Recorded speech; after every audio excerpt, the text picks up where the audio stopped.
Bring in Fox Weather hurricane specialist Bryan Norcross. He's on the phone with us. Bryan, good morning to you. 60% chance. We just got that tropical weather outlook from the National Hurricane Center. They're saying that maybe we get a tropical storm. I think there's big questions on how and when this area of low pressure eventually moves off into the Western Gulf.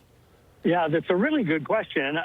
I'll be really interested to see when we can talk to the Hurricane Center what their thinking is. Looking at the data, to me, I don't see 60% there. But what is obvious is a threat of a significant storm of some kind. You actually have three different kind of phases to this thing, right? One is going on and has been going on kind of north of Corpus, including Houston and over into Louisiana and across the south, related to the front.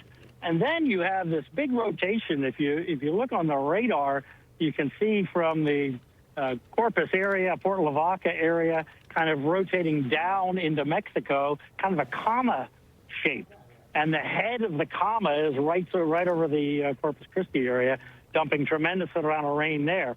So that's the low pressure system that might develop. Now, the consensus of the various models is that that low pressure system, whether it can become really tropical or not, is going to move essentially along the coast. And it makes a huge difference whether it moves just inland or if it moves offshore. If it moves offshore, then that comma is going to be offshore. And you'll still get the head of the comma, and right along the coast, you'll be swept with what's over Corpus Christi right now. But if it were to track a little more inland, then you get a long duration and all the coastal sections there of Texas of that tail of the comma, so to speak.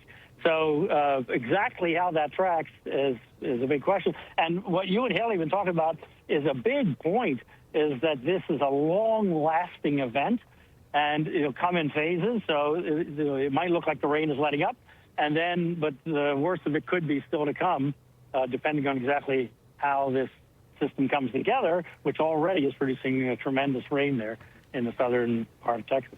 So then let's talk it out, because one thing that we are very aware of along the Gulf Coast are boundaries that set up, and you do get this moisture transport from the south, and rich moisture starts to fill in. You have daytime storms. We've seen them in Houston this weekend. We've seen them along the central Gulf Coast as well. But you do add in this tropical entity, and it makes the forecast not more straightforward, but way more challenging, because as to your point with that comma shape that this thing might take that look, it's possible that the Gulf Coast, if this thing does trend a little farther to the east, it's possible that the Texas Gulf Coast might be more dry as we head into the nenest few days.